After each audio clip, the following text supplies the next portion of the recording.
Scegli di destinare il tuo 8 per 1000 alla Chiesa Cattolica e grazie alla tua firma la Diocesi di Vittorio Veneto può sostenere parrocchie, progetti di carità, restauri di chiese, attività per i giovani e iniziative pastorali per tutta la comunità.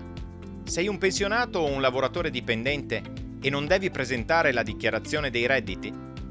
Puoi partecipare ugualmente alla scelta dell'8 per 1000 utilizzando l'apposita scheda allegata alla certificazione unica, predisposta dall'ente pensionistico o dal datore di lavoro.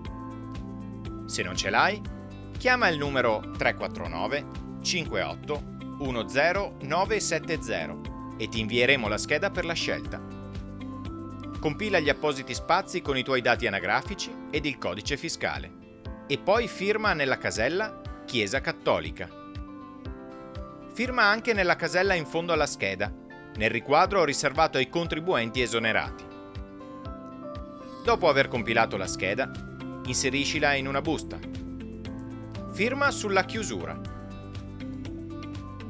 Sul fronte, inserisci la dicitura scelta per la destinazione dell'8, del 5 e del 2 per 1000 dell'IRPEF.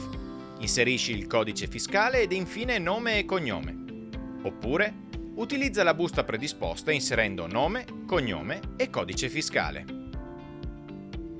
Puoi consegnare la busta chiusa presso qualsiasi ufficio postale o ad un intermediario abilitato all'invio telematico, ad esempio un CAF, un commercialista, oppure chiamando il 349 58 10 970. Firma per la Chiesa Cattolica. Aiuti anche la tua diocesi.